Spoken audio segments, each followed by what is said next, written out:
Welcome, everybody, to the 2024 SIMNA Awards. My name is, just before I start, I wanted to do the acknowledgement of country. We acknowledge the traditional custodians of country through Australia and the continuing connection to the land, sea and community. We pay our respects to them and their cultures and to elders past and present. Today, please share in the chat which lands you are joining from. My name is Maxine Morrison, and I'm the Sydney Chair of the Sydney Organising Committee of SIMNA, the Social Impact Measurement Network Australia. And during the day, I am the Trust and Foundations Manager for Children's Medical Research Institute.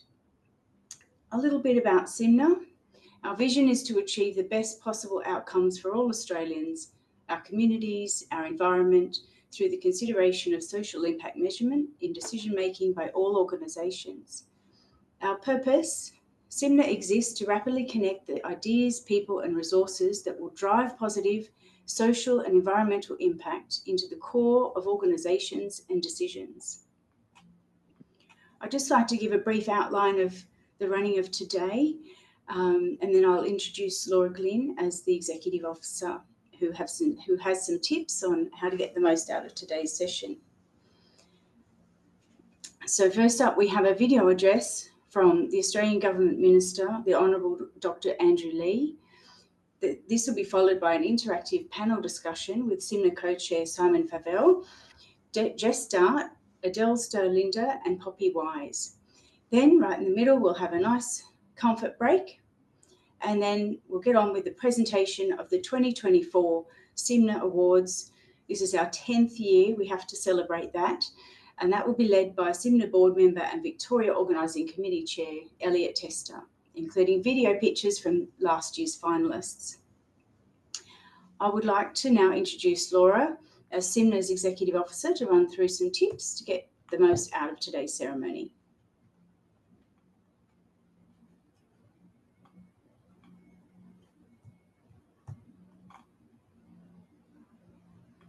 Thanks, Maxine. I'm joining today from the beautiful lands of the Gubbi Gubbi people up on the Sunshine Coast, and I would like to pay my respects to elders past and present. I'm super excited that we're here today to celebrate this year's awards finalists and winners and runners-up. Thank you so much to everybody who I've worked with on the awards over the past few months. It's been a real team effort. So personal thanks to the judges, the sponsors, the board members who have been involved, especially Sarah, who's helping out behind the scenes today, and to all the applicants. I'm really excited that we're going to be sharing a bit more about the work of all the finalists shortly. So as Maxine mentioned, I've just got a few handy tips for you. So as you'll have seen when you joined, today's session is being recorded. Everybody is on mute, but please keep it that way. But do make use of the chat throughout today's session to share thoughts, congratulate the winners, and give them all a big clap virtually. And I'd recommend that you hide all the non-video participants today. So you can do that by clicking on the square icon in the top right-hand corner of your screen. Our virtual venue is going to be open for the next 2 hours. So get comfy, grab yourself some suitable refreshments to toast this year's social impact superstars, and enjoy. Back to you, Maxine. Thanks, Laura. This year's main sponsor of the awards is actually the Australian Government Department of Social Services. Thank you very much as our platinum sponsor. Without you, this could not happen. I'd like to also thank some of our other award sponsors for their generous support: Clear Horizon, Smarty Grants, SVA Consulting, and Urbis Social and Economic Advisory Unit. Thank you. We'll begin with an opening address from the Honourable Dr Andrew Leigh. Andrew Leigh is the Assistant Minister for Competition, Charities, Treasury and Employment, and Federal Member for FENA in the ACT.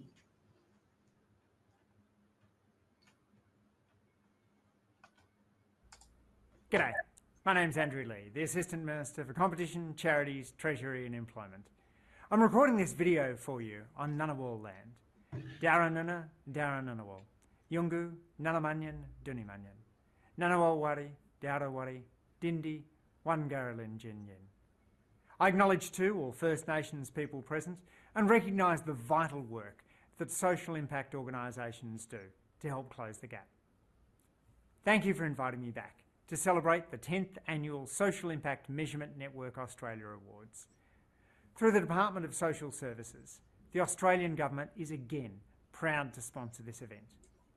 It's a terrific opportunity to roll out the virtual red carpet and recognise leaders in social impact measurement, those who innovate and apply new approaches despite the challenges, those who go above and beyond in their collaboration, and those who shape decision-making in the best possible way. Congratulations to all award nominees.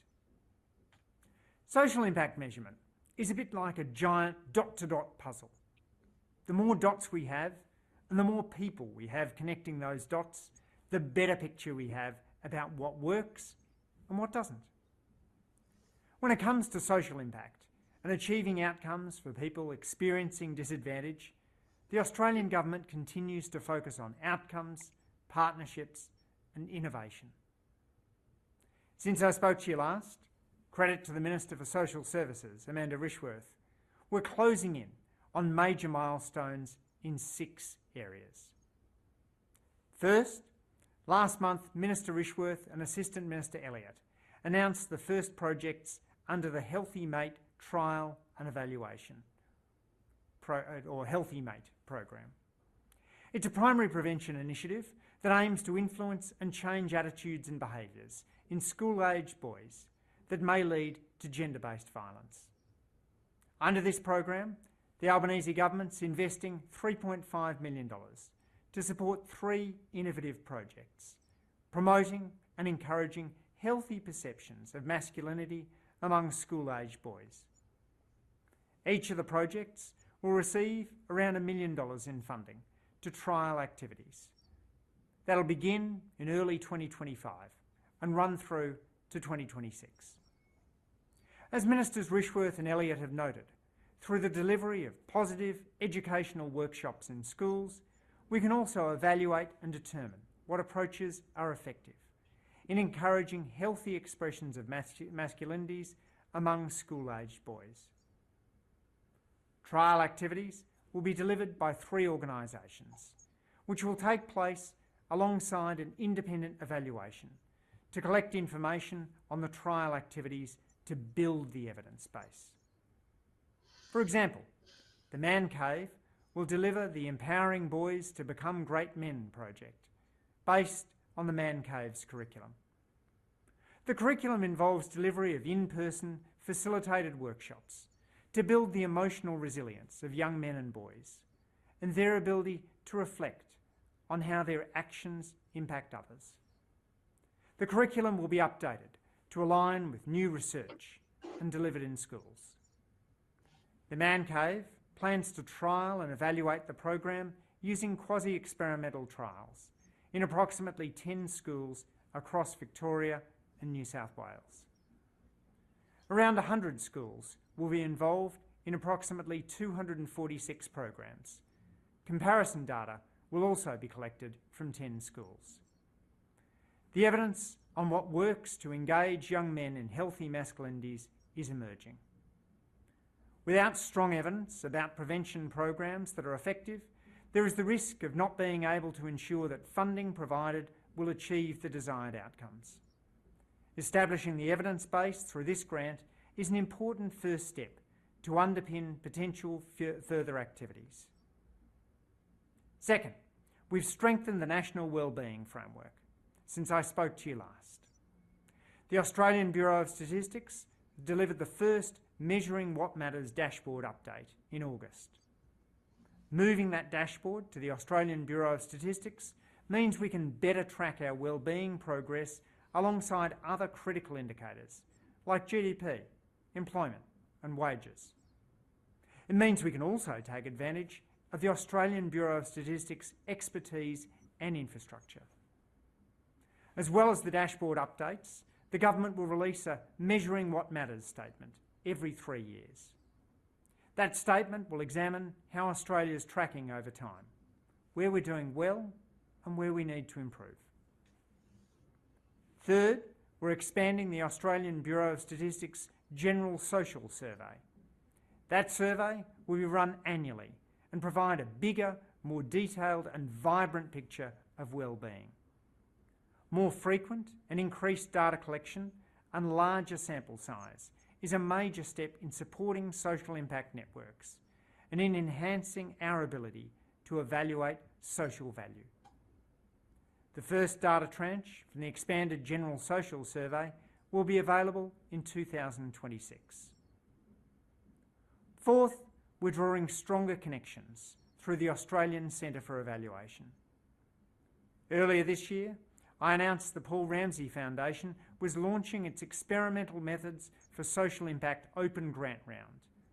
It's a $2.1 million grant round focused on the experimental evaluation of social programs, similar to a successful model that the Laura and John Arnold Foundation have deployed in the United States over the past decade.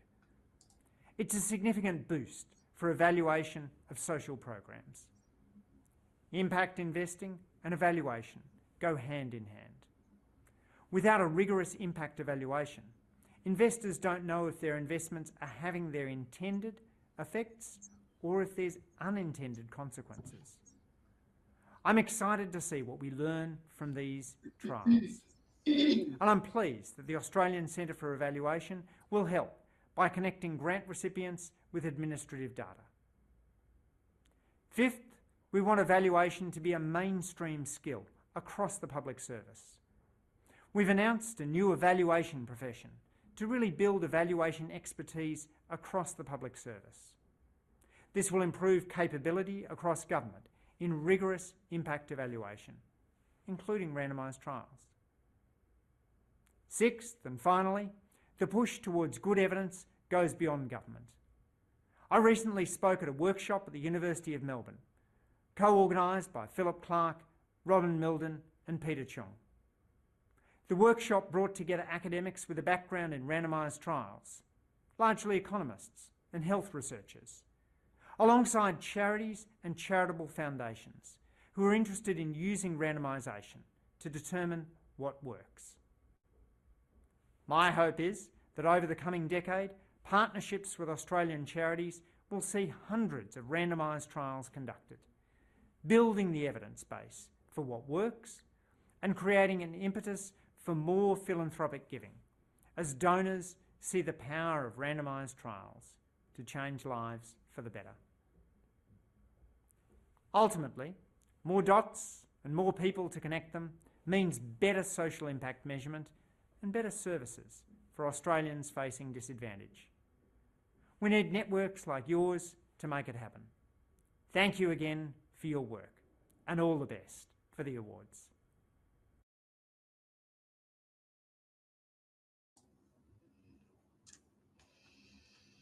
Well, that was very inspiring, wasn't it? Next, we have Simon Faivel, who's going to be introducing our panel, and they're going to discuss SIMNA and social impact measurement 10 years on. On the panel today, we have Adele Stowe-Lindner, Jess Dart, and Poppy Wise. I'll hand over to you now, Simon. Thank you very much, Maxine. Thank you very much for hosting the 10th SIMNA Awards. I just want to start. I want to just first of all share that I want to say Wominjeka, welcome. I'm on Boonwurrung country and extend that welcome to all Aboriginal and Torres Strait Islander people who are joining our awards today, and absolutely delighted to have Adele, Jess and Poppy join the panel. I want to reflect a little bit before I introduce Adele, Jess and Poppy a little more just on what Dr. Andrew Leigh has shared, MP, just because some of it is inspiring, some of it is exciting, but some of it also might make many of us feel quite awkward. Because the idea of randomized trials does invoke a sense of being watched and the chance that might occur with respect to when we are actually doing experiments on some of the social programs that are taking place So I'm just very conscious that we will explore a lot more of that in this conversation today, but I acknowledge that there could be very different responses and feelings to what Dr. Leigh has shared. So excellent. And there we go. We've got Poppy. Fantastic. We've got Poppy Wise, we've got Adele Stowe-Lindner, and we've got Jess Dart, who are joining the panel. Thank you so much for joining the panel. The focus of our panel is around 10 years on. Now, 10 years of the SIMNA Awards. I vividly remember 10 years ago when the SIMNA Awards started. And it has come a long way in that time. The first time we ran the SIMNA Awards, it was a part of the Think Outcomes conference that was held in Sydney. The joy of SIMNA is that we also have another 10-year anniversary coming up in 2 years' time when we celebrate the incorporation of SIMNA as a company limited by guarantee. So we've got lots of different angles where we can celebrate the 10-year mark. But today it is for the SIMNA Awards. There's a lot that has changed with SIMNA over the last decade. SIMNA as an organisation, but also social impact measurement. I doubt very much we would have heard something like what Dr. Andrew Leigh MP shared before 10 years ago. Things have progressed a lot over that time. So I'm keen today to explore with this illustrious panel what has changed with SIMNA, with social impact measurement, and all of the things that surround that. So delighted to introduce Poppy Wise. Poppy is a director at Urbis, a director in the policy and research team. And thank you very much for joining us, Poppy. Poppy, just to throw you into the spotlight quickly before I introduce Jess and Adele. One way I thought we could start these sessions is by asking you who your favourite philosopher or thinker is. Who may that be, Poppy? And welcome. I just saw that prompt like about a minute before I jumped on the call, and I was feeling really sweaty about it, but now I feel good about my answer. Good. I think my favourite philosophers and thinkers are actually lyricists. I have like this great deep reverence for the amazing storytelling capacity of lyricists like Leonard Cohen and Joni Mitchell and Paul Kelly, who have the most beautiful economy of language, and they can tell such deep and powerful and important stories, but so economically. And I think in many ways I take inspiration from that in my own work. I think we sort of hold a similar responsibility in terms of telling stories of social impact change, and ideally we want to do that in a really powerful way that grabs people and forces them to pay attention. But ideally we also want to do it really economically. So I take deep inspiration from those great lyricists who I think tell really powerful stories, and I think probably seek to change the world in the same way that we seek to change the world for the better. Yeah. Thank you, Poppy. The point about the storytelling is going to come through pretty strongly, I have a feeling, in this discussion today. Thank you and welcome. And Jess Dart, wonderful to have you join. Jess is the founder and CEO of Clear Horizon. Now, Jess, right back at you with respect to who, a thinker, who is your favourite? Jess, you are on mute. Let's unmute you. Lovely to be here. Thank you for inviting me, and coming from the Wurundjeri land of the Kulin Nation. I got this just like you, Poppy, just read it now. I was like, oh, I'm not much of a philosopher like you. And I went to poetry. Isn't it interesting? You went to lyricism, I went to poetry. And like I went to the first poet that I really got into, who was also a philosopher, which was William Blake. When I was young, I got really into William Blake. And I think that I liked it so much because he talks about how we need to challenge status quo. And there's this line in a poem about mind-forged manacles, that we hold our assumptions locked in place and we can't think beyond it. And I think that it's so important today to challenge our own assumptions. And I think William Blake was doing that years ago. And I remember his poems because they're simple. And that's the other thing is like, you know, we have to have messages that cut through and are memorable, don't we? And I can still recite some of his poetry that I learned when I was about 16. So there you go. But I'm not going to do that. Fantastic. Well, Well, do that, but I'm not going to do it. We're waiting. We'll get you to recite something later, I'm sure. We've got some time. We have some time today. Thank you, Jess, and welcome. Adele Stowe-Lindner, wonderful to have you here. You're representing our community as the Executive Director of ICTA. And for those who don't know that wonderful acronym, the Institute of Community Directors Australia. Now, Adele, wonderful to have you here. And I'm curious, favorite philosopher or thinker? So I feel like Poppy and I would share a playlist very happily. And similarly, Jess, I am a real sucker for poetry, but I actually went to an author. So I love that all three of us avoided famous philosophers or people known as philosophers. And I ebb and flow with whoever is. I'm not loyal, let's say, to one philosopher over my lifetime. At the moment, I've just read Noah Yuval Harari's latest book, Nexus, which pretends to be about AI, but is actually a love letter to democracy. And the reason he's really up there for me at the moment is because it's 11 chapters of nuance. And I feel like at the moment that's really wanting in the public discourse. And I think it's very powerful and very brave to put that front and centre. He's the opposite of tight. All his books are very long, but it means that it's like listening to a meditation on complexity and nuance and multiple viewpoints. And I think they're very relevant to the topic we're talking about today, but also to 2024. Yeah. You've got to share yours, Simon, too. Yeah. Yeah. The power of the facilitator is to be able to, I actually was interesting to, Poppy, you did start with lyricists.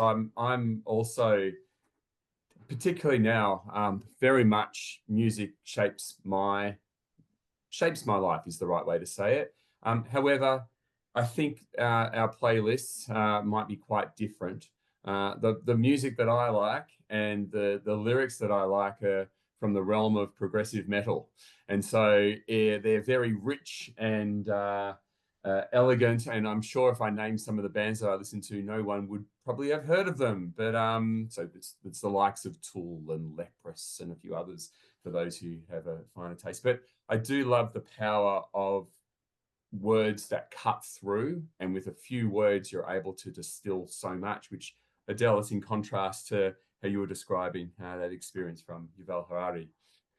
But yeah, I do like to start with taking that picture of what actually drives us when it comes to favorite thinkers and philosophers. It's a nice place to begin.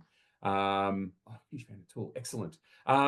It's important for us to hold that line around storylines and storytelling as we're working through this. And what I thought I'd do first of all, Poppy, I might hand to you because I was lucky enough that you joined the SIMNA board way back in the day, back in 2016 when we started, 3 years on the board at that point. And you have had a chance to be able to see SIMNA from the outside, from the inside, what's changing in the sector. And I'm keen to get some of your reflections as we're looking back over that period, and curious how that storyline might come through as well in this instance. Sure. Well, it was lucky for me, the experience to be on the SIMNA board, I think, because I just forged so many great connections across the industry that have been really sustaining for me in my professional life. But I think where I found myself in terms of coming to find SIMNA, first through my membership of the New South Wales Organising Committee and then kind of taking up the opportunity with the board, was that I'm sort of unashamedly someone who's very values driven and wants to change the world and make the world a better place. And I have found, by luck, many of us, don't think anyone wakes up and says to their guidance counsellor in high school that they're dying to be an evaluator or a social impact measurer. It tends to happen by mistake. But I just happened upon, through various sort of lucky chances and lucky breaks, a career into this space. And I found a lot of technical support through the Australian, what was at the time, the Australasian Evaluation Society. Jess, I regularly referred to you as my evaluation hero. I've gotten so much value out of your various workshops, conference papers and things over the years. It was a very technical group, though, the AES, I was finding, and I did find myself, and I haven't come to this through a great academic grounding. Again, it's sort of been by way of luck. So I was looking for my people who really cared about social impact measurement in a heart on their sleeve kind of way. And that's really what I found through SIMNA. And I think it was an organisation of people who are kind of unashamedly interested in measuring social impact, be it through evaluation or kind of other methodologies, because they want to improve outcomes for individuals and see the world improve for individuals, particularly those who may not have been lucky to be born into a set of privileged circumstances.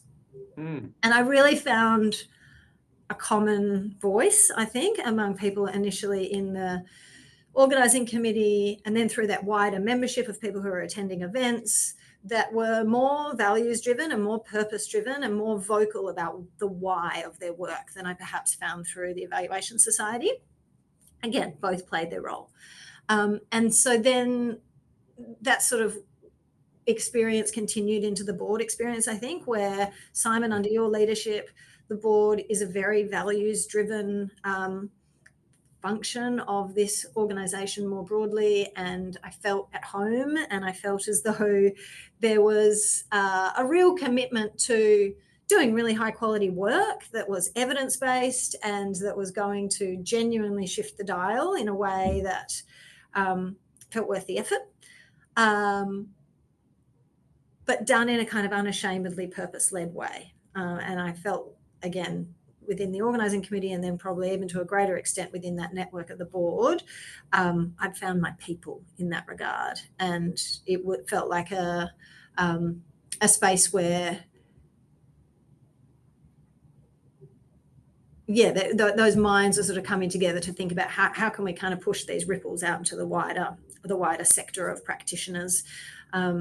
So yeah, a very safe space and a very inspiring space and a very values-led space. But I think really critically, if you see what has been achieved in that 10-year period, we've just had an opening from a very revered member of Parliament, and I think huge credit to SIMNA and what you and we have been able to achieve in that time. It's gone from feeling quite rootsy to feeling highly respected, having very strong networks and strong influence in the sector. Okay, rootsy to respected. Roots can be respected as well, but I do like there's something there.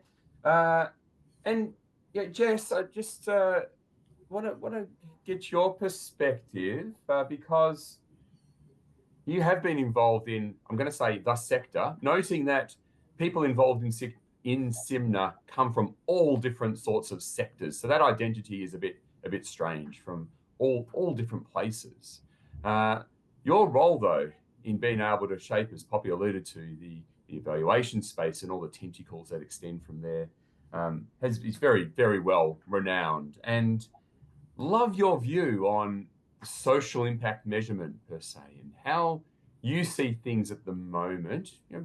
Even reflecting on what Dr. Andrew Leigh said before, like that was, I found quite, there was a lot in there, and I'm sure we can unpack it a lot more now. So I'm just interested in where you see social impact measurement now, building off what Poppy was sharing.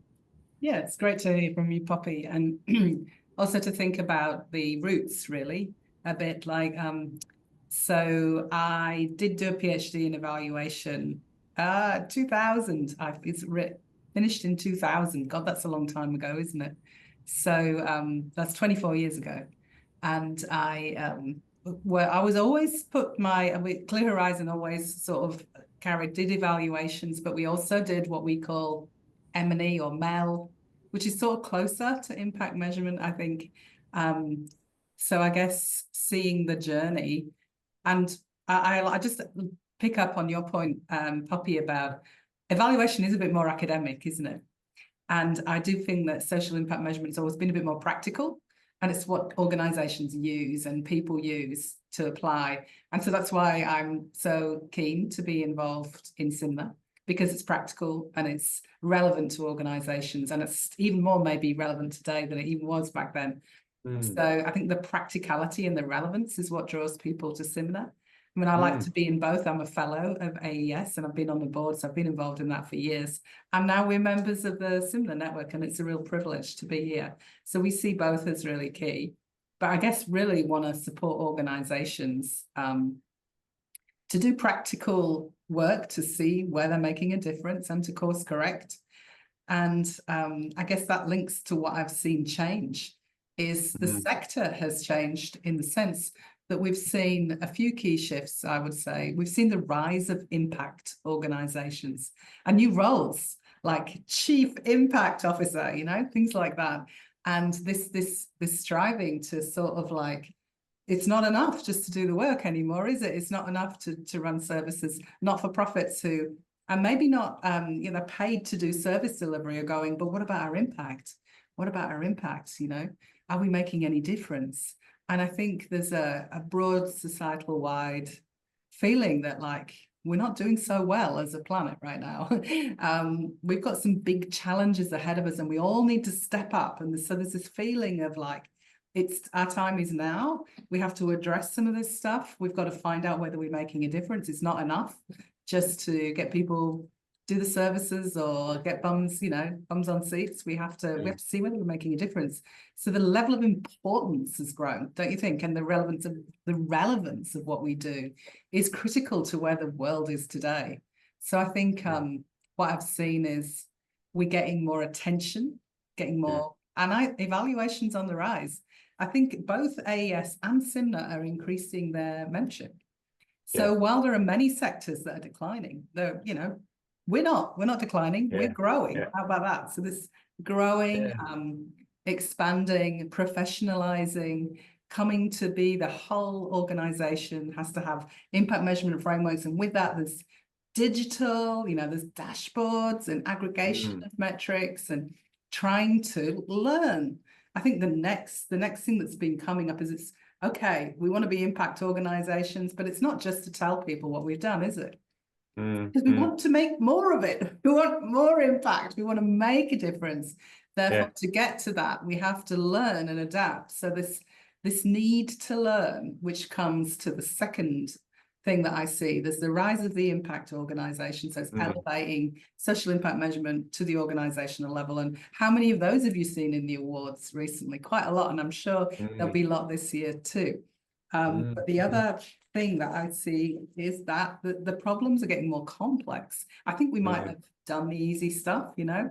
So you're seeing the rise of place-based approaches and the launch of PLACE, the centre, and IDAC. You know, there's policy shifts in this direction, as well as Andrew Leigh's stuff, you know, amazing conversation, but there are other shifts going on as well at the health level, and the move to PLACE, the move to trying to address systems change, like an acceptance that some of our big service sectors are not working, such as aged care, such as the mental health system. So we need to tackle the regime, the system, in order to get the outcomes we want, which means work is getting more complex, right? So the measurement has to level up that way as well. So like we have to start to think about how do we build emergence? Like if we don't know what works, Andrew Leigh's stuff is great about let's find out what works in maybe smaller, simpler contexts.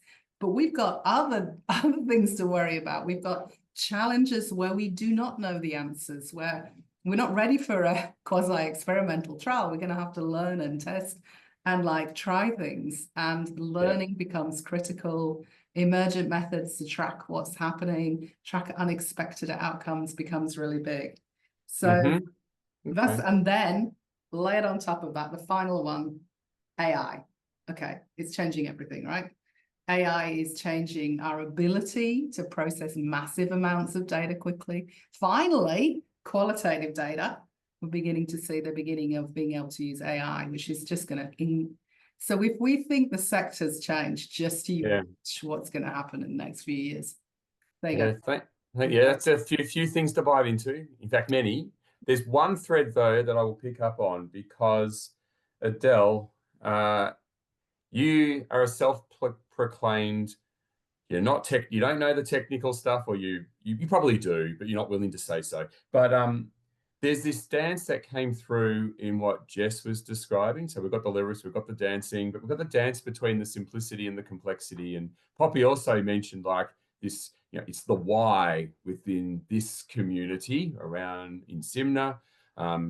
Poppy finding your tribe, Jess sort of highlighting that, there's the need for some of that practicality. And I'm just really keen for you to be able to explore a bit more, Adele, just around the question around, are we doing any good? Jess, you sort of started to talk about that. Poppy, you mentioned that too. But how do we know we're doing good if you're coming at it within an organisation and the experience you have in the sector, and also through ICTA being able to support organisations that may not have the budgets, the scale for randomised trials, or to participate in that? So I'm interested for you to explore that. Yeah. When we chatted about it yesterday, it was in some ways without context, and now I've heard from Poppy and Jess, and I feel like I have a lot more to say, having heard it kind of in context. I think the things that come to mind first is that, interestingly, a couple of you have talked about the sector. I think, Simon, you kind of look very wriggly when people talk about the sector because you're very keen for there to be across silos. But I think Jess just now talked about the sector, meaning the evaluation sector, which is relevant in ICTA. But when I talk about the sector, and when the people I spend most of every day talk about the sector, when they use that word, they're talking about the not-for-profit sector. So it's interesting that lens of when we even use that one word, what it means to different people, and that is a very heavy, what comes from that and the lens you're coming from has heavy ramifications. So there's 300,000 not-for-profits in Australia. I understand that the SIMNA membership is way beyond not-for-profits. It's, I work in a social enterprise, and there's also corporates who are all trying to do good in our planet, for people and planet. And but I will just name that a lot of all those different types of organisations, often not-for-profits, are operating on the smallest budgets. And so when we're talking about how do you know when you're doing good, one of the first questions is, what are you actually trying to do in the first place?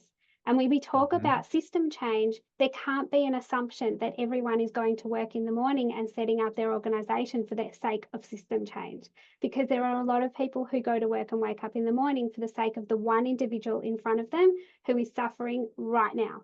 And their intention is to help that person have a better day today, or even not today, for the coming hour than they did an hour ago and yesterday. And that sense of crisis and urgency has a very different intention when you're asking someone, what is the outcome of the work that you're doing and the investment? Because every work that we're doing takes an investment of resource, and that is either $1 or 1 hour of someone's time. And sometimes that time is worth a salary, and sometimes that time is, as a volunteer, worth, I travelled here right now, so I'm not earning a salary for this hour and I paid to get here, right? So either way, there is $1 and 1 hour for everything we do. And one person's $1 and 1 hour in one organisation is looking for the system change so that that person who had a crappy day yesterday and couldn't afford food and couldn't afford and blah, blah, blah, blah, blah, and couldn't go on a school excursion can do it today, and that their children can do it, right? That's one person's use of $1 and 1 hour. But someone else's use of $1 and 1 hour is, that is great, Adele. That is great that this person's child will be better off. What about this person at 12 o'clock today? What are you going to say to this person, right? What's your outcome for this hour for you? I want them to have lunch. So we've got a very wide interpretation of what doing good actually is. So when we're asking, and partly, and I was in New Zealand 2 weeks ago for a conference, and it was very interesting because doing good in that context for those community organisations was one program has to feed children healthy food that is sustainable in terms of planet. So it can't be Ubered to them. It has to be taken, and it has to be grown locally, and it has to be under $6. So, and local employment. So when I said to them, can you extricate one of them? They said no. So in that context, it's in terms of the manager of that, when you're asking someone, how do you know if you can do good? For some people, their instinct is very valuable. And for some people, the data is very valuable. And for a lot of people, in terms of culture, how you make decisions might value one over the other. And I feel like for some organisations, existing so you can pay your own staff is actually doing good. So I feel like my attraction to Noah Yuval Harari in terms of what I talked about, the complexity, kind of matches my answer to your question. Yeah. And Poppy, Jess, there's something here around instincts and intuitions and what Adele was talking to with respect to how that might take place versus how rigorous we need to be. And it goes back to some of Andrew Leigh's comments as well, and that overall push in the sector. And appreciate your comments, Adele, around the sector. And we could hover in many different sectors, but even hone in on some of those components. And Poppy or Jess, do you have any comments about that? Instinct, intuition, how far to go to get a meaningful answer for particularly smaller organisations in the social sector. Poppy? I mean, I think doing our work is a balance of those two things, instinct and intuition, and then sort of balancing that with the evidence. And that's probably my favourite part of the job, if I'm honest, is kind of coming together with a group of our team who have been seeking to answer a set of questions, and we come together and go, what do you think the answers are? And we chat about it and we thrash it around, and then we go back to the evidence to make sure we were right. And so I think that as a sort of very loose guiding principle, whether you're whether impact is one element of your job description within a larger organisation, or whether you're working in a dedicated impact team, I think that, or a dedicated impact organisation, I think that sort of idea of balancing intuition and evidence applies regardless of scale. Yeah. Jess, is there anything you wanted to add to that? Because there is this world of what is a reasonable professional judgment from somebody from the outside who might even be commissioned to do that work. Money involved, payment, and a different relationship. And then the contrast is managers having to make calls themselves from some of those smaller organisations because they can't afford, or they shouldn't actually have someone external coming in to do that work. Well, yeah, big topic. We're getting philosophical, Simon. That's what we want. Yeah, you could go all the way and say, well, what are facts? What is reality? How do we, how? I guess there are very different levels of certainty that are needed in different situations. So context, and also proportionality. Like some things are fairly, known, predictable. We can do what we've learned before. Good practice is enough. We don't need any evidence. Maybe, we know it's good to brush our teeth. We don't need to do a test on that, do we? Or do any evidence on that. So there's things that we make assumptions on, and that we feel comfortable that there's been enough evidence in the past to move forward. And then there's things that we don't know. And then sometimes there is no evidence. It's not possible to get another evidence because it's too emergent, it's too new, and we're just using our best knowledge to take the next step. And rigorous. But Jess, what does that mean then? What does that mean then? Because you spoke about systems and complexity before, and there's changes, there's a need, there's a hunger to know what is working in those spaces. So what does social impact measurement look like when we're considering systems and the complexity of systems? I think it looks a lot more like sense making than data collect. The data's important, it feeds in, but I was thinking about a blog that Jen Riley just wrote actually on LinkedIn. And it's like, we don't necessarily always need more data or better data. Like what we need is an ability to make sense of it, look at it, and to have a culture in which we can share the results honestly and adapt. And that holds us back more than almost anything. So we have this tendency to want just good results, like that things have worked. And there I would agree with Andrew Leigh. I think the whole premise of randomized control trials and quasi-experimental things is that you know, we should test our assumptions. We don't necessarily know, but I don't think you always need to do, you know, there's a place for that work and it's not everywhere. But yeah, I mean, is that that's good. So making sense of what's there, testing our assumptions does lead to organizational culture. And yes, there's a funder relationship for organizations that get money, but also, and this is applicable across sectors, and yes, I will go back to that. But Adele, the cultural change and management perspectives of being able to make sense of information and that balance with that intuition. I'm just, from your experience, interested if you've got any thoughts to share around that and what should change. I think I completely agree with Jess in terms of organisational culture. I think there's been a lot of talk in the last few years about psychological safety. And I think especially because of the complex problems in our world at the moment, innovation is really important. But innovation is just a word that doesn't mean anything if you don't have an appetite for some failure. And the failure won't work if you don't have the confidence and the culture that you've built, that people can put their curiosities on the table, that every question is permitted. There's no question that's off the table, and that we look it straight in the face and we're honest about it, even if it's a little bit crunchy and it hurts. And that we're confident if we think that something isn't right to change it or kill it.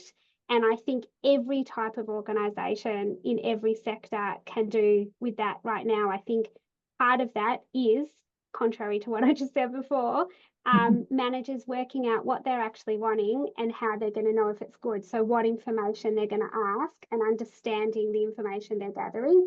And I would say that an Excel spreadsheet is not completely free, but it's not very out of the realm, like we often have it at our disposal, and deciding to count some things can be culturally very intimidating at the beginning, and asking other people to count their own stuff is very intimidating. A very close person to me once said, we accidentally don't ask feedback on the things we know were crap that we did, right? So we invite the feedback when we know it was good. So I think that asking that of ourselves, of what do I actually want to know, being curious of other people, and actually asking other people what was missing. I think Jess talked about AI, and I think using AI in terms of those prompt engineering, like really trying to pressure test ourselves, that's a huge opportunity, and also can be quite low cost. But when you asked about culture, for me personally, it comes back to building the confidence in a team or an organisation to be able to really rely on people's different lenses. And if you haven't heard someone ask any question, they're probably the one that has the best. So and the most painful.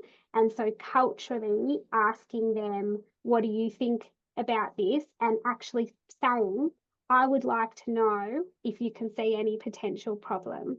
And I think that's the most powerful sentence that isn't in nerdy counting evaluation sector work, that is actually incumbent on every manager in every sector. Love the inclusivity of that as well. And it's simple enough. I think we do have this dance at the moment between the simple and the complex, and being able to make sense through things. To be able to do that, we need to have it at a proportionate level of detail, and to be able to get through that noise so that it can be heard, can be seen, can be understood at that level. And Poppy, I'm just taking that angle of from that sense making and practicality. You've been involved in some significant pieces of work that are looking at complex systems and being able to understand whether it's making a difference or not, while also balancing the needs of the organisations as well as the funder. And I'm just really curious about some of your reflections of that. A different type of dance, you know. We've got the lyrics, we've got the dancing happening here, but the dance between the funder and government department and also the organisation, and some of the points that Adele raised around the practicality of trying to make this happen. Yeah, thanks for the question. I definitely see evaluation as kind of or any kind of impact measurement really, as a sort of at least a tri-party relationship. In our case, in the consulting world, there's generally a funder of that work, but then there's the doer of that work. And then us coming in as sort of measuring the impact. And so I think all those relationships are equally important, and they can get even more complex. I do a lot of work in evaluation and impact investment, and so those tri-parties become quad parties and quint parties, if that's a thing.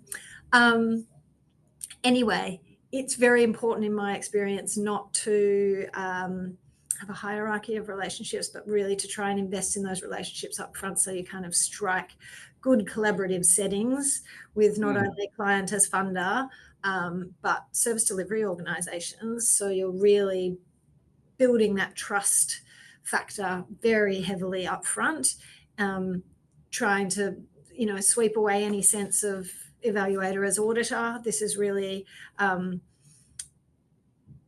critically important, I think, in terms of trying to dispel myths and fears about what it is that we're doing. And for me personally, it's really emphasising that message around this is about helping you guys to do your work and eventually impact those individuals that you come to work every day to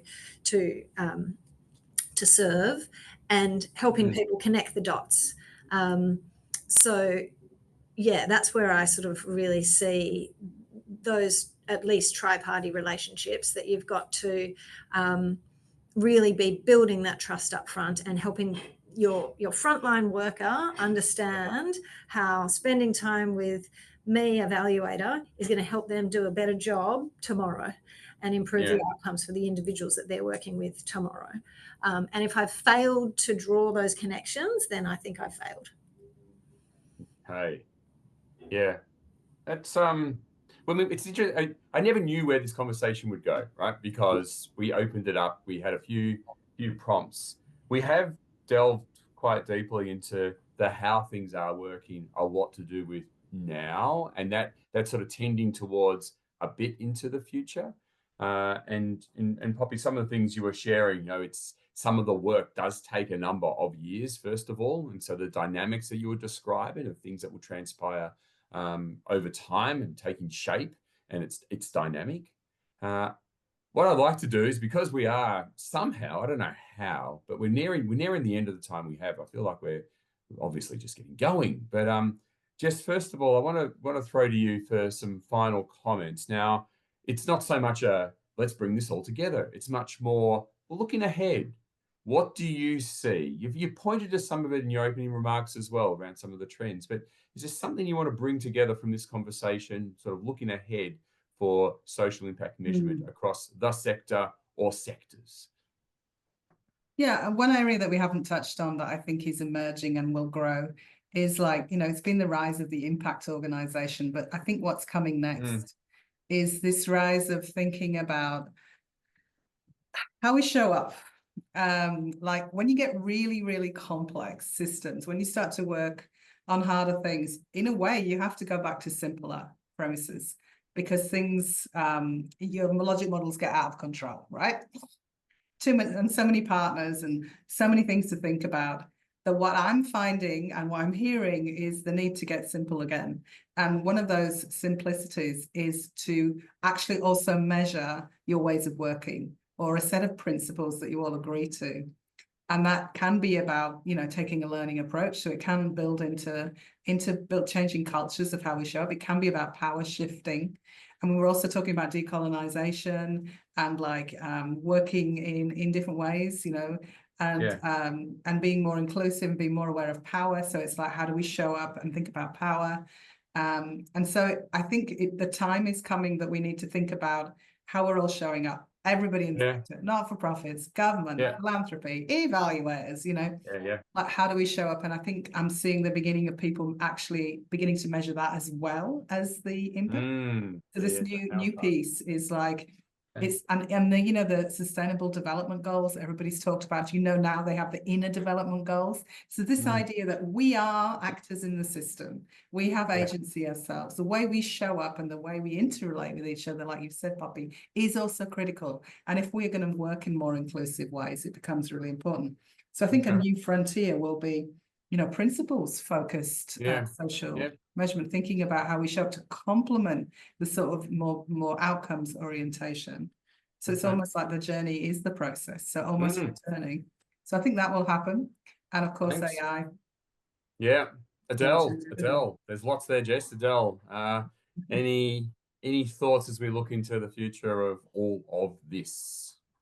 Yeah, I have a thought that I don't think has been mentioned, which is, firstly, I agree with Jess. I think there's a lot more literacy in the community sector. And I can say from ICTA, we run a 1-hour training, like brief training on social impact measurement, and we have over 1,000 people attend that every year. So I think there's definitely a thirst for an interest to the curiosity, and I really welcome that, because it was definitely not there maybe 5-6 years ago. Absolutely not. Secondly, we haven't mentioned generations in the workforce, and I think Gen Z is well and truly integrated in the workforce. There are a lot of very different style of organisations coming up. So I myself, I don't have a prediction, but it's a very different style of working for sure. Different language, Gen Alpha after that. And so I'm very curious myself to revisit in 5 years this exact panel and to find out what has actually happened with that. Thank you, Adele. Poppy, final thoughts? I mean, my final thoughts are it's just wonderful to see the influence that SIMNA has, I think. I think I said it at the start, sort of gone from something that felt quite rootsy to something that really garners a lot of respect in the industry and holds some really, really important conversations. So just huge congrats to you, Simon, and all the work. Thank you. Thank you all. That was wonderful. And I love how many different areas we traversed in a relatively short time. I'm not going to do the summarize and try to repeat what came up, because God, there was a lot in there. What I do hope people take from that wonderful discussion is just how social impact measurement, this work, the tentacles that spread from there are far and wide, and we need to consider what it looks like in practice. And what that looks like in practice will be highly dependent on around power dynamics, relationships, and practically what we can do to be able to answer the meaningful questions to make change. There's obviously heaps and heaps of context around that, but I just thought that was a nice way to somehow try to bring things all together.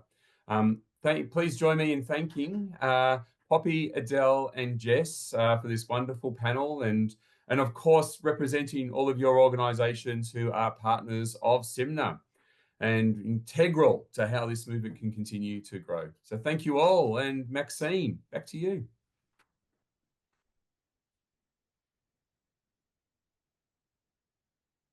Thank you. That was very inspiring and fantastic to have everyone in the room at the same time. We have reached 1 o'clock, so we're going to take a comfort break.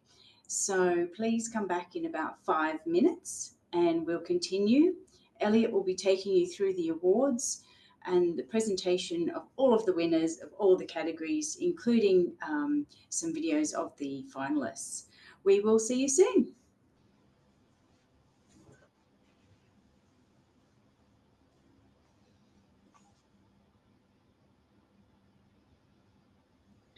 Welcome back, everybody. I assume people have more or less filtered back through. Can't see anyone's video on. Maybe we'll wait just a couple of moments and then we can jump into the awards themselves that we're all here for. Might even just get people to throw up a react as they come through. You can see how we're going in terms of who are coming back from the break.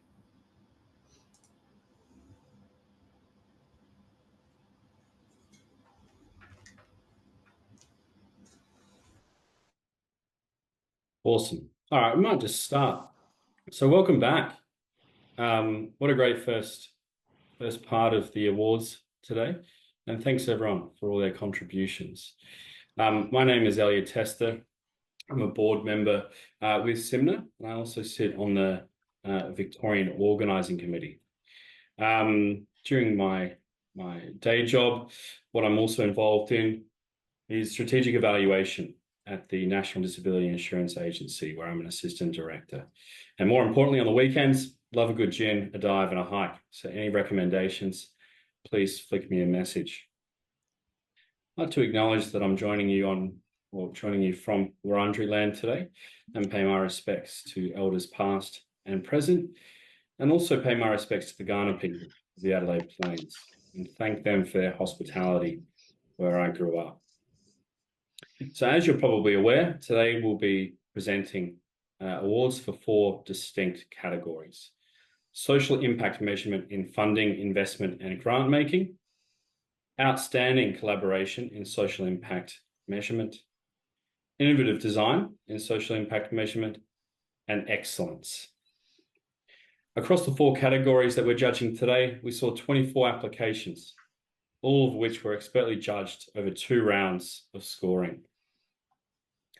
This year, our finalist count got to 17 initiatives, which was quite reflective of the plethora of exceptional entries, which only seem to have gotten better and better year on year, from a truly diverse group of organisations doing exceptional work.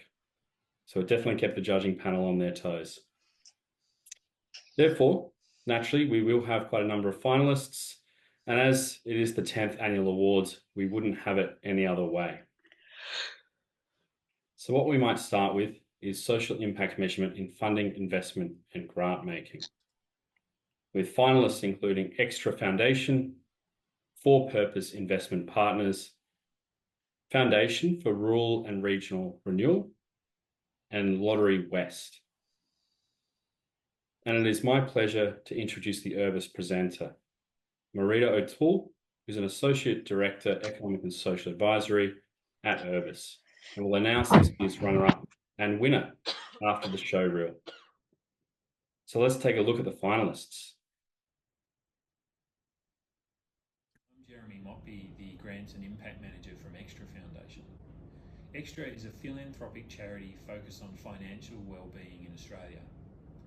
What makes our work award-worthy is the approach we've taken to embedding impact measurement into our philanthropic practice. We developed an outcomes framework that clearly articulates the changes we want to see and easy-to-use indicators for measuring this change. Recognising that many of our partners didn't have the capacity to measure financial wellbeing outcomes, we provided a suite of online tools to support partner measurement practice. To enable consistent and comparable data capture, Extra was the first philanthropic funder to adopt the Smarty Grants Outcomes Engine. Extra is one of very few philanthropic organisations able to report on aggregated outcomes data across a portfolio of grants, allowing us to put outcomes at the centre of our decision making.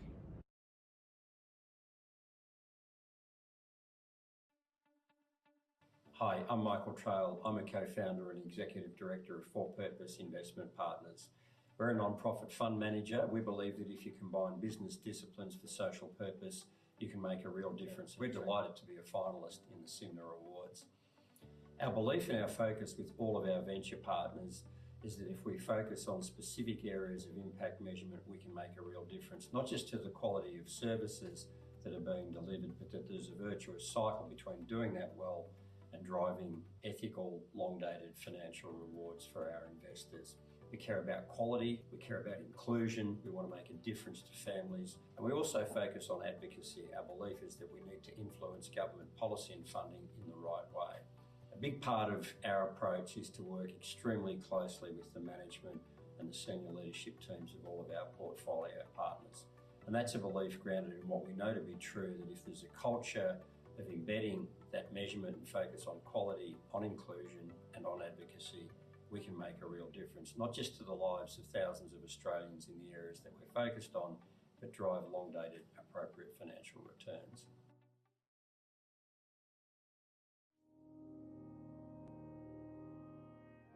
The Investing in Rural Community Futures program was designed in response to a theory of change. And the hypothesis that we were testing is that if you invest in grassroots, community-led not-for-profits, supporting them in their organisational capacity and how they function, that they'll be able to advocate for themselves more effectively. Embedding evaluation in the program from day one ensured that everybody benefits from participating and reflecting. The IRCF evaluation generated shared learning and insights. The IRCF model is at the forefront of place-based investment.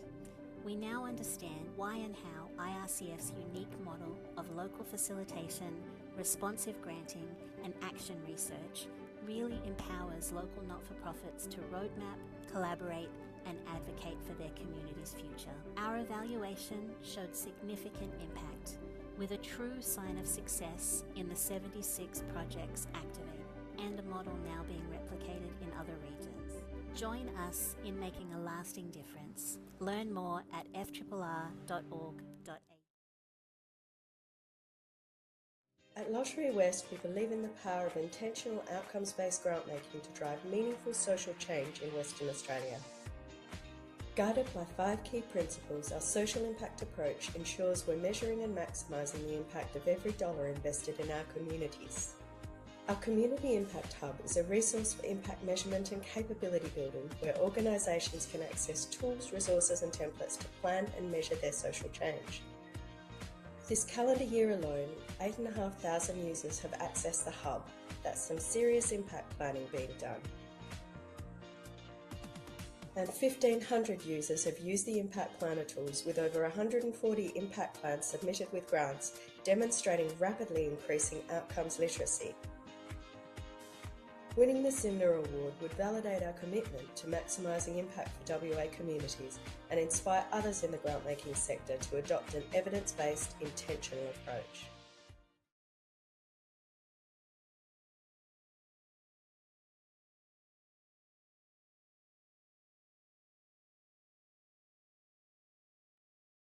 Awesome. Thank you so much. And I'll just throw it over to Marita to introduce herself and talk to Urbis's involvement as an award sponsor. Thank you, Elliott.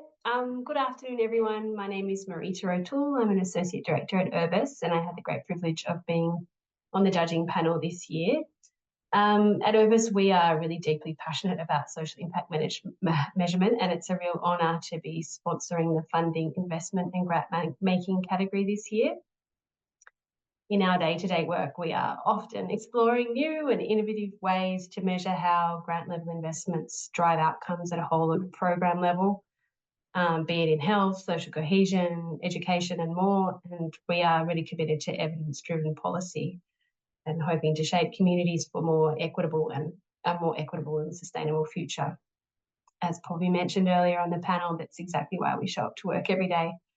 So without further ado, I'm pleased to announce the runner-up, starting off with some feedback from one of the judges, and I quote, "Congratulations on the successful implementation of your impact measurement framework. It is brilliant to read about the way the Foundation has empowered grantees to measure and learn the impacts resulting from their work across communities, and how this information is being used to enhance program structures, outcomes and guide decisions." And the runner-up is Extra Foundation for Extra Foundation Impact Measurement Framework. And I'll hand over to Caroline Stewart from Extra Foundation. Thanks very much, Marita. I think the judges probably said it better than I could. As we said in the video, Extra Foundation is a grant-making charitable organisation that works to improve financial wellbeing in Australia. We'd love to thank SIMNA for the opportunity. It was fantastic to hear about the long history of SIMNA that's brought us to this anniversary event. Thank you to the judges and to the other fantastic finalists. We really want to acknowledge the grant partners that we've worked with over 4 years. We have grants out there worth $31 million to 145 partners, and of that, over 50 of them are using our grants and impact measurement tool and outcomes framework. I also want to acknowledge that those partners work in different ways and across a multitude of sectors, really helping people experiencing vulnerability to build their financial capability and wellbeing. Just a quick shout out to our team, so to Stephanie Hoy, who helped design and deliver the impact tool and framework, to Jeremy Motby, who works very hard with our partners to implement it and do the reporting. Also to Jen Riley for her guidance, and to SVA, led by the team of Lou Campbell, for their assistance in getting the framework up and running. And finally, I would like to point out that the storytelling piece is just as important as the impact and data measurement piece. So thank you, everyone, and good luck for the rest of the finalists and categories today. Thanks a lot, Caroline, and congratulations again. Alrighty, now to our winner. So I'll start off again with some feedback from one of the judges, and I quote, "There was a strong learning orientation to the purpose of the impact measurement framework. There was flexible support and funding leading to genuine support for grantees. There was clear power sharing and hearing the stakeholder voices in a collaborative and transparent approach. This was a clear iteration of the social impact measurement system in response to learnings along the way." And this year's winner is the Foundation for Rural and Regional Renewal for Investing in Rural Community Futures. And I'll hand over to Nancy Sposato from Foundation for Rural and Regional Renewal. Congratulations. Awesome, Marita. Thank you so much. Quite overwhelming, really. Yeah, on behalf of FRRR, the Foundation of Rural and Regional Renewal, I'd like to acknowledge the support of the Vincent Family Fairfax Foundation and the commitment over 5 years. FRRR and BFFF, with sector experts, including our evaluation partner, Matrix on Board. I saw Sally Clifford on this call also, designed the IRCF model in response to years of investing in delivering, listening and learning about the needs of rural NFPs. Hats off to their foresight and ensuring that a comprehensive evaluation process was embedded in the design from the outset. Thank you to the communities, Leeton, Junee and Nambucca. This depth of evaluation was made possible due to their generosity of time and spirit to fundamentally learn alongside us. It now feels very satisfying to share this news with them, but also to gift back to the community in the form of the impact reports, all that they gave. Thanks to SIMNA for this acknowledgement, which will further amplify FRRR's IRCF model of support and hopefully continue to fuel learning and capacity building for rural and regional NFPs and others working in the for-purpose capacity building space. Congratulations to all the finalists and thanks again.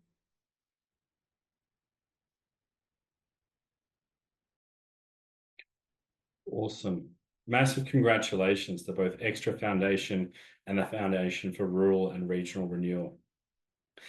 Next up, we have Outstanding Collaboration and Social Impact Measurement, with finalists including Latitude Network, Starlight Children's Foundation, White Box Enterprises, and CSI Swinburne. Please help me in welcoming Jess Dart, CEO and founder of Clear Horizon, who will announce this year's runner-up and winner after the showreel. In the meantime, let's take a look at the finalists.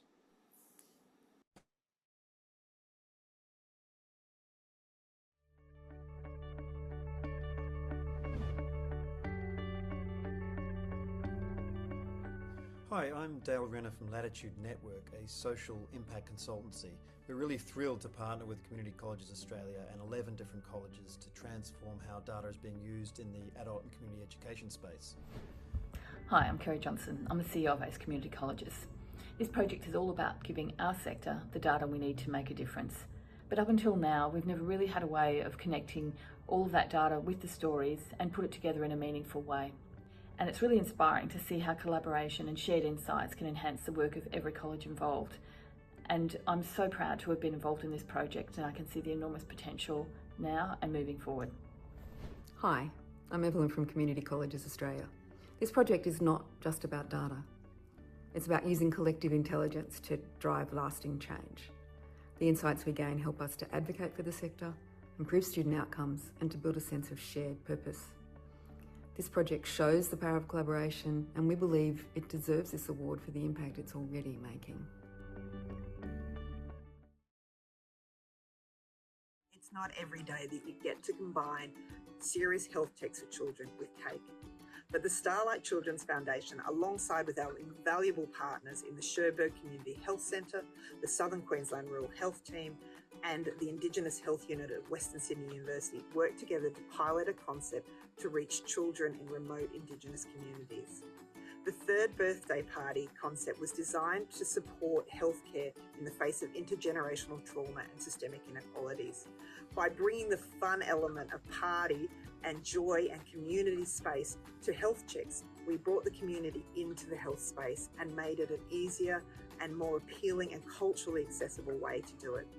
We also gathered important data not only in the evaluation process and the program itself, but also allowed these health practitioners to get data which will help ultimately improve the health outcomes for this important cohort. It was a wonderful partnership event, which we now believe will have a long-time legacy in the community.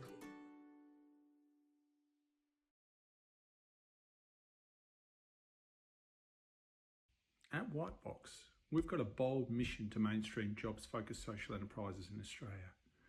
Together with the Department of Social Services, we're leading the country's first payment by outcomes trial, where social enterprises are being paid for the job outcomes that they create. At the heart of the trial is an evaluation led by the Centre for Social Impact at Swinburne, which measures the outcomes of PBO for all key stakeholders. We designed the evaluation framework in collaboration with policymakers, impact investors, intermediaries, and social enterprise. Our collaborative approach to the evaluation, along with the 2 reports where we've recorded our findings, has already strengthened the trial. It's brought together stakeholders around a shared narrative of the impacts of the PBO trial, and it's also contributing to ongoing policy conversations. We know social enterprise works. The federal government knows that social enterprise works. And with this evidence, we're building a strong case to expand these trials so more people can benefit from social enterprise employment.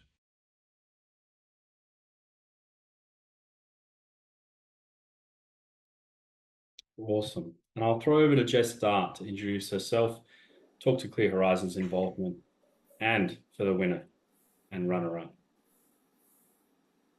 Thank you, Elliott. Oh, it's so fantastic to see these videos. I'm Jess Dart. I'm the founder and CEO of Clear Horizon. So Clear Horizon's based in Melbourne. We have people around Australia. We work in the Asia Pacific, so we work in international development as well as here in Australia in the environmental space, the sustainable futures we call it, as well as in the social sector. And we also have an academy. So those of you might have interfaced with us through our academy. We have about 600 learners a year who come and do online training with us, including our complete guide to Mel. If anybody ever wants a beginner's course, that's a goodie. So it's so nice to be here. I'm so proud to be on the SIMNA as a partner of SIMNA and here presenting the awards. We've really benefited from awards before, and I would really encourage anybody who's thinking about putting an application in to do it, because it's a fantastic way and it's so generous what SIMNA do to celebrate excellence in our sector. So with no further ado, I'll get on and do what you're all here to hear, which is to talk about the runner-up. So first of all, I'm going to read to you the judges' feedback about the runner-up. So they say, this is a fantastic application. It was great to see collaboration not only amongst those delivering the program and measuring its impact, but also with communities and local health services. I also appreciated how the project focused on clinical data and in-depth feedback from health professionals, elders, and those delivering the project, but still made space for feedback from participants without interfering in the operation of the event. Drum roll. So the runner-up is Starlight Children's Foundation for the Third Birthday Party Initiative.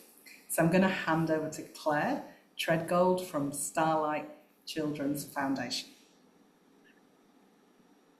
Thank you so much, Jess. It's absolutely thrilling to be the runner-up in this amazing award. Thank you, SIMNA, and all your supporters as well for this. It's been such a privilege to be part with such honoured company as well. I just appreciate the feedback. It's been an absolute joy to be a part of this project, to tell you the truth. It was such an innovative idea, and we wanted the measurement approach to live up to that, to mirror the genuine collaboration that came through the community, to always keep the children at the centre of what we did. And to keep it enjoyable and fun, just like the actual concept. So I'd like to shout out to all our supporters, the Starlight team. We've got a small but mighty research team. Erica is out there listening, Taylor, previous members such as Eden, all the people on the ground, Joe, Andrea Kirby, Alyssa. But I'd like to thank Western Sydney University, our Indigenous Health Connection there. Professor Arnie Kerry Doyle and Robbie Doyle were incredible. The Southern Queensland Rural Health Team, all the allied health workers on the day, and the students who came along and threw themselves into it, and of course the Cherbourg Community Health Team. We couldn't have done it without them, without Kylie, Tarita, Dari, Auntie Chrissy, and the community themselves that were so willing to come on this journey with us and participate, and brought such joy to everyone, as well as really important outcomes and measurements. So thank you, and thank you again, SIMNA, and to everyone out there today. We appreciate it.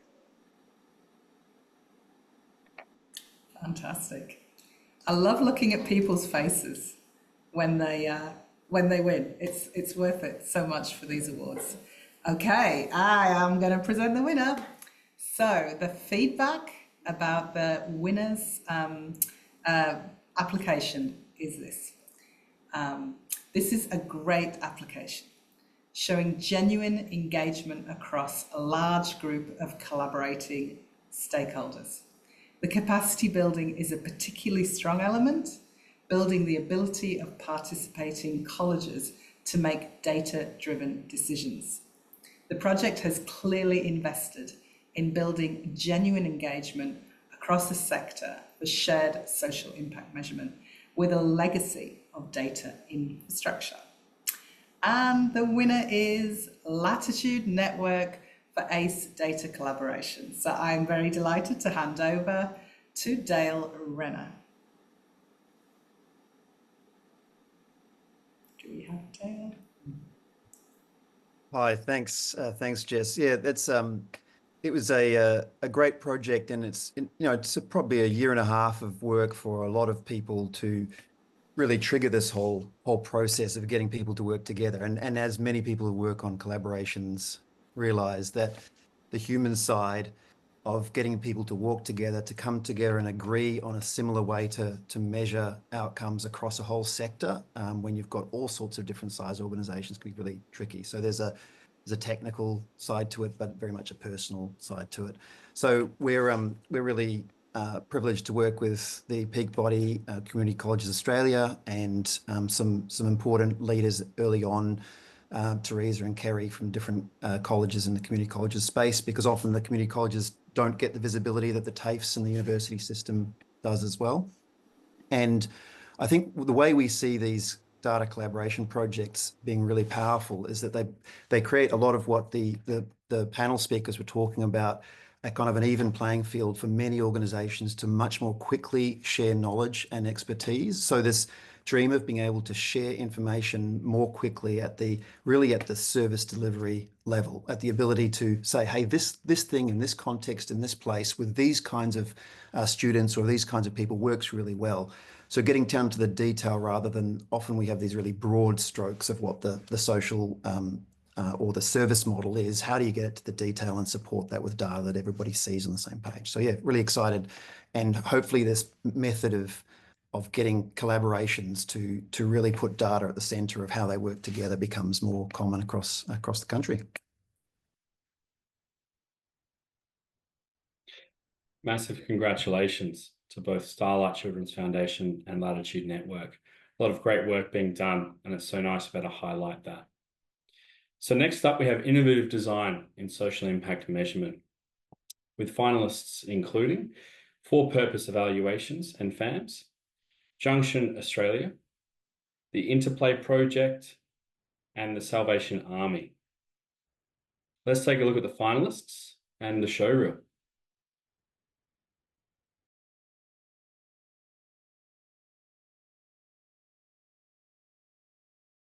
Hi, I'm Susan, CEO of FAMS, the New South Wales peak body for NGO child protection and early intervention services.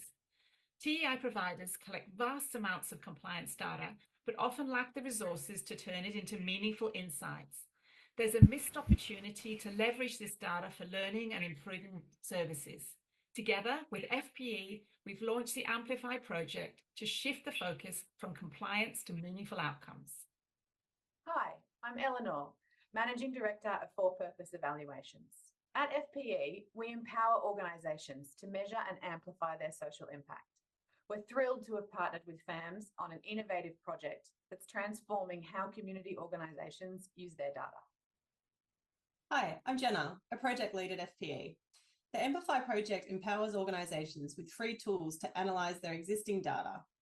We've developed the Amplify Toolkit, a guide, a worksheet, and a presentation template that helps services create their own impact reports, turning numbers into stories that drive improvement. Hi, I'm Lisa, the Amplify lead at FAMS. Through Amplify, organisations have moved from data resistance to uncovering valuable insights. I'm Mikhail, a researcher at FPE. Our innovation lies in applying existing knowledge in new ways to solve old problems. By transforming mandatory compliance processes into meaningful insights, organisations can improve services without extra resources. We're delighted to be nominated for this award. This program brings together an approach of understanding our impact by looking at our structured data, our lived experience and our practice wisdom. The program was based on the premise that young people who have had contact with the child protection system as children often go on to have experienced parenting challenges.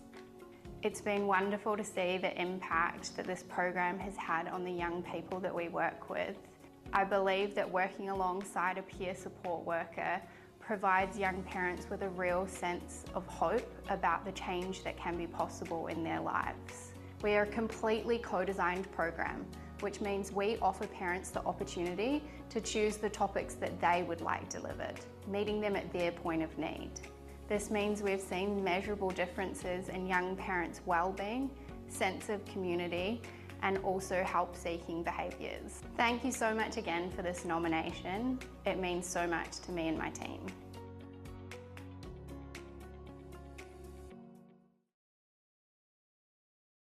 The Interplay project began with a simple idea: to empower Indigenous communities by measuring what truly matters for their well-being. Developed over 6 years of collaboration with communities, the Interplay Wellbeing Framework combines Indigenous knowledge and Western science to measure impact in a way that reflects culture, community and empowerment. Through our shared space model, communities design surveys, validate data and ensure the results align with their values. This approach brings together stories and numbers to amplify community voices. The Interplay framework is transforming how social impact is measured, from supporting businesses to improving health and education, helping partners enhance programs and advocate for change. More than just data, the Interplay project is creating systems change, centering Indigenous knowledge for a future where wellbeing is measured by what communities value most. Here at the Salvation Army's Karinya Women and Children's Service, we provide crisis, transitional and outreach support to women and children impacted by family violence and homelessness. Recognising the need for further therapeutic support, we partnered with Women Illawarra to develop the Karinya Therapeutic Program. The Salvation Army research team conducted a strengths-based, trauma-informed evaluation with diverse community members. We used a decolonising approach focusing on critical reflexivity, reducing power imbalances, and prioritising shared decision-making and self-determination. Data collection involved yanning circle, shared meals, art and game-based activities, and interviews.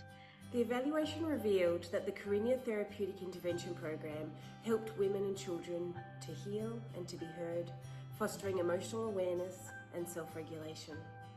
We're grateful to everyone who has walked this journey with us.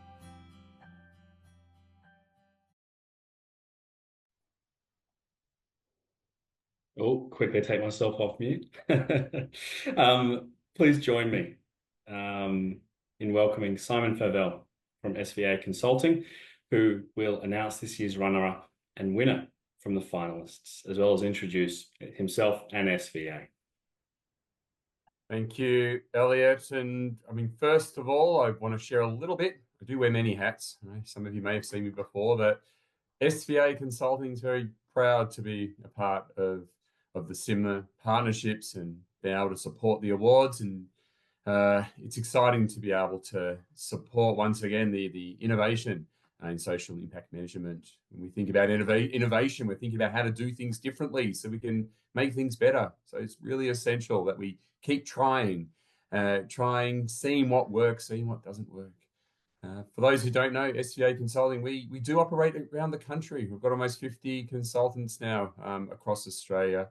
So give us a holler. We're a non-profit organisation ourselves, and we really want to work on trying to understand what works and plan for better outcomes across our communities. Congratulations to all the finalists and for everyone who did apply. I do want to emphasise that too, that it's getting more competitive year after year, and so really encourage everyone to look at the applications and what's possible. It's essential to be able to put your head in the ring and see what's possible, particularly when you're trying something new, as in innovation. So congratulations to the finalists, but I am going to highlight now the runner-up. And I've got some feedback from the judges to share first of all. So the applicant and project recognises that some contracted parties are not necessarily required to provide data beyond output measures, resulting in a missed opportunity to capture and measure outcomes impact. The development of a co-design tool for a specific cohort of community services has been shown to facilitate learnings, peer support, implementation of efficient and effective measurement tool, resulting modifications to existing services and progression to stage 2 in development. So please join me in congratulating for-purpose evaluations and FAMs for Amplify Our Sector work. Congratulations, and hand over to Jenna. Jenna. Thanks, Simon. Thanks so much for this recognition. Being named a runner-up among such outstanding finalists is a huge honour in itself. So we are thrilled for this result. Thank you so much. Congratulations to the other finalists and the winner. It's really exciting to see how your work is pushing all of us to think better, to think bigger and do better. I want to give a special shout out to my FPE colleagues who worked on this project, Eleanor and Mikhail, whose beautiful brains and guidance made this toolkit the best it could possibly be. I also want to thank the whole team at FPE for fostering a culture that strives for continuous improvement and always keeps the people that receive services at the centre of what we do. I also want to thank Susan and Lisa at FAMS, whose passion, commitment and connection to the sector made this project such a success. Last but not least, I want to thank the services that participated in the Amplify project. Their wisdom and enthusiastic engagement made this project what it is. We're so proud of how Amplify encourages services to use their existing data to better understand their service and communicate their impact. We hope Amplify supports a shift from a culture of compliance to a culture of outcomes curiosity across the sector that will continue to grow in the future. Thanks to the judges and organisers at SIMNA for recognising this work.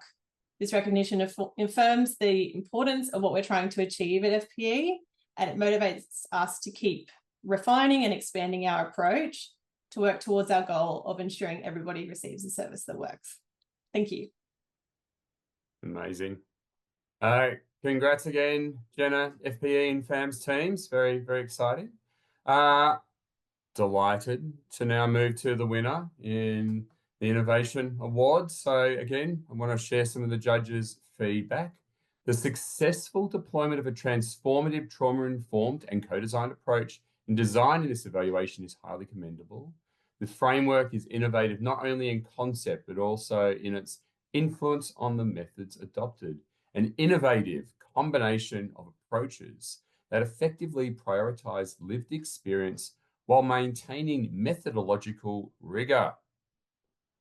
You can hear the drum roll in the background, I'm sure. Yep, it's happening everywhere. And the winner is the Salvation Army for flexibility and evaluation with culturally diverse victim survivors of family violence, going beyond doing no harm. Ellie Taylor from the Salvation Army, congratulations. I'll hand over to you. Thank you so much, Simon. I'd first like to acknowledge the Dharawal people as the traditional custodians of the land where we undertook this evaluation. This land always was and always will be Aboriginal land. On behalf of our entire research and outcomes measurement team, I want to say a huge thank you to SIMNA and the committee for this amazing recognition. I also want to give a big shout out to the other finalists. What an amazing group. Truly your work is inspiring, and it's such an honour to be amongst inspiring and innovative minds like yours. A massive thank you to our incredible team and our partners in evaluation, the Carina Women and Children's Service, and especially the Cultural Advisory Group. Working in the family violence sector is complex enough already. Thank you for walking alongside us and embracing difficult conversations with us while you continue your phenomenal work supporting victim survivors. This award is a testament to our collective effort. A special thank you too to the victim survivors who shared their lived experience with us. It has truly been an honour. I'll finish by saying evaluation in the family violence space is so critical, yet so underdeveloped for several complex reasons. So this award gives us even more motivation to keep pushing boundaries and exploring new approaches. We're so excited about what the future holds in this space and the positive changes that we can bring to the sector as evaluators. Thank you once again for this incredible honour. Congratulations both, the FPE and FAMS, as well as the Salvation Army, on some incredible work that I'm sure we all find incredibly inspiring. So now we'll move on to the final award, Excellence in Social Impact Measurement, with finalists including ANZ, Community Hubs Australia, Life Education Queensland, Relationships Australia Victoria, SEER Data Analytics, Future Generation Global and Social Outcomes, and the Australian Literacy and Numeracy Foundation. Let's take a look at the finalists and the show reel.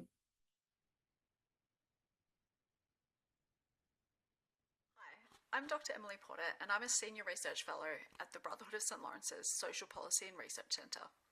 Saver Plus was established in 2003 by ANZ and the Brotherhood of St Lawrence, and is now the world's largest and longest-running match savings and financial education program.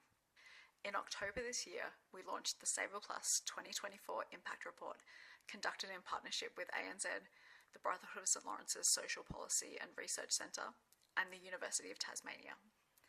The research used a mixed method approach drawing upon online surveys, qualitative interviews, analysis of program data, and the calculation of the program's social return on investment. We found that Saver Plus builds participants' financial skills and competence, leading to a money mindset shift, and this shift is long-term. Over 21 years, Saver Plus has focused on continuous measurement, with periodic deep dive evaluations to ensure the positive program impacts are maintained. For these awards, we put forward the Deloitte Social Return on Investment evaluation that we did towards the start of this year. It measured the National Community Hubs program and valued that at $65.7 million in social impact. And they were across measures such as social cohesion, the benefits of volunteering, as well as job participation. And if you've not spent time in a community hub, they're place-based, they're in primary schools. There's 100 of them in your local communities. There's probably one close by that you can actually support. And what they do is connect families from culturally diverse backgrounds to one another and to the services that they need. And so if we were to win this, we would celebrate quietly as a team, but I think we'd shout from the rooftops and celebrate and acknowledge all of the great work of our 100 community hubs who basically have outcomes for their children, for families, for the schools that they're based in, as well as for community. He was very shut off. He never spoke to us when anything was wrong. The bullying that I experienced, it was mainly verbal and physical bullying.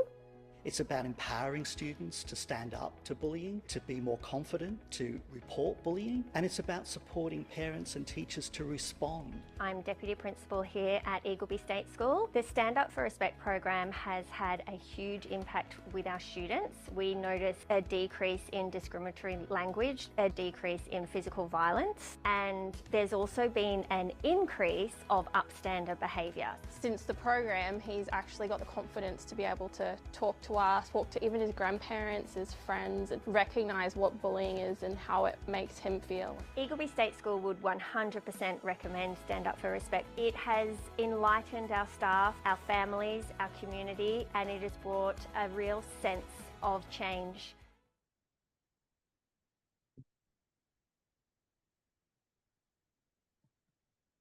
Relationships Australia Victoria has been providing specialist family relationship services for over 75 years. We've been on a journey to define, measure, and communicate our impact. We developed a framework with 5 key domains that captures the positive change we create, allowing us to measure and report on specific outcomes for individuals, families, and communities. Our ongoing efforts have resulted in high-quality data that reveals significant improvements in subjective well-being across our impact domains. A recent example of how we've used our impact measurement is the cost-benefit analysis of our services. We demonstrate a significant return on investment with benefits to governments, families, and the community 20 times greater than the cost. Our journey of social impact measurement has allowed us to showcase the impact and value of our services, backed by data and evidence. By measuring and sharing these insights, we're driving meaningful change and shaping the future of our work.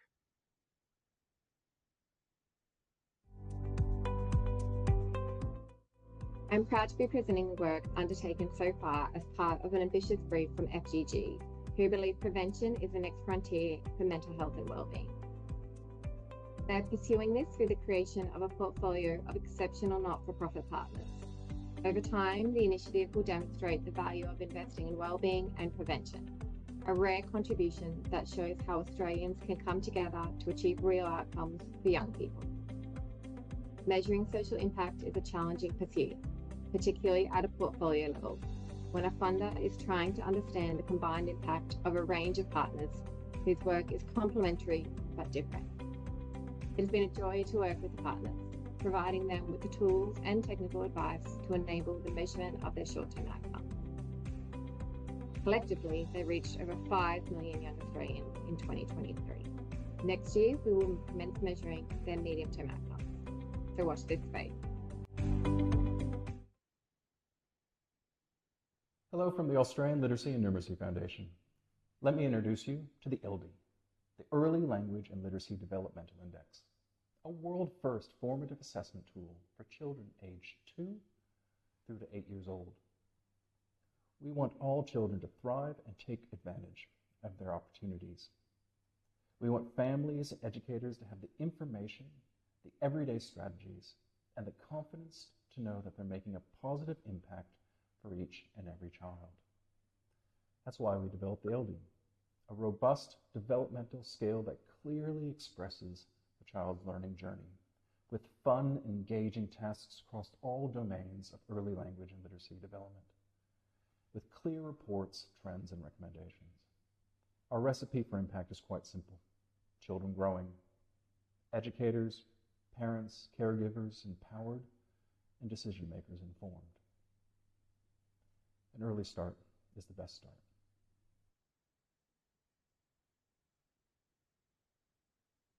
Fantastic. It's my pleasure to introduce Jen Riley, Chief Impact Officer at Smarty Grants, who will introduce Smarty Grants and announce this year's runner-up and winner. Thanks very much, Elliott. Smarty Grants is a proud award sponsor for this category, Excellence in Social Impact Measurement. Just a little about Smarty Grants.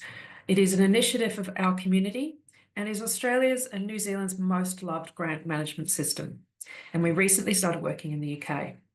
As part of Smarty Grant's commitment to social impact, the team spent 5 years developing the outcomes engine and launched it in 2022, supporting grantees and grant makers collect and report outcomes, and appointed me as their Chief Impact Officer. So we're on the journey with some 1,000 plus grant managers, such as Jeremy at the Extra Foundation, well done, across Australia and New Zealand. Now, Smarty Grants has been an organisational member of SIMNA since 2017. Our Chief Technology Officer, Sarah Barker, has been a co-chair since 2022, and Smarty Grants has been an award sponsor for the last 5 years. 12 years ago, I joined the call to be a founding member of SIMNA, and over those past 12 years have been a co-chair of 2 of the state committees, set up the Senior Leaders Roundtable, and have been a finalist in this category twice. So it is my absolute pleasure to present the SIMNA Awards for Excellence in Social Impact Measurement. Firstly, congratulations to the finalists in this category. It is a highly competitive category, so well done on making this prestigious list. And really, this category is about recognising the best of the best and is a lighthouse on the hill for many social impact measurement practitioners. Here is some of the feedback on the runner-up of this category. This is a high quality and well-evidenced application.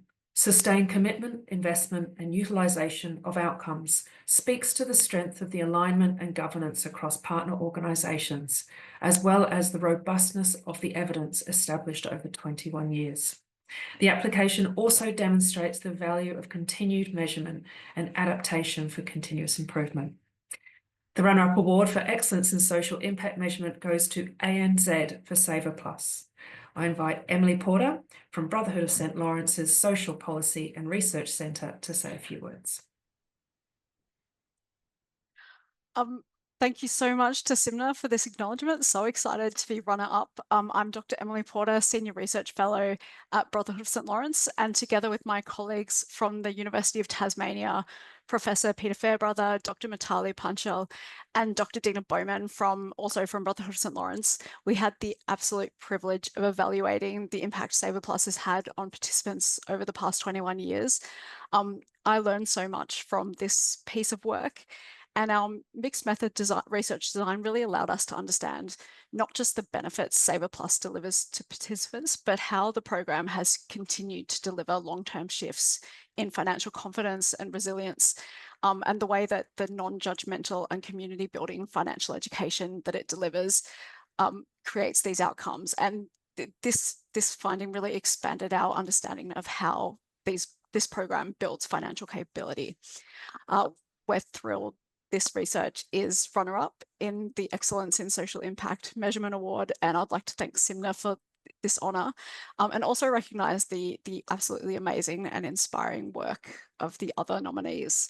I'd also like to thank the people and organisations involved in delivering the amazing program that is Saver Plus, and the reason it has been going for 21 years. So DSS, the Australian Government, the Brotherhood of St Lawrence and ANZ, Berry Street, the Smith family, and of course the program participants who really kindly shared the impact that the program has had on them over a long period of time. Thank you so much for this honour. Thank you, Emily, and congratulations again. Now I would like to read the judges' feedback on the winner of this category. This application demonstrates excellence across all criteria. It is supported by very significant, complex and committed organisational effort over several years to build social impact and outcomes measurement frameworks, practice and utilisation in decision making. The specific cost-benefit initiative to assess and demonstrate impact is clearly outlined, evidenced and validated. You should be congratulated for your highly strategic, rigorous and evidenced approach to social impact measurement. So the award goes to Relationships Australia Victoria for demonstrating the impact and value of your services, family dispute resolution. We have Dr Andrew Leigh from Relationships Australia Victoria to accept this award.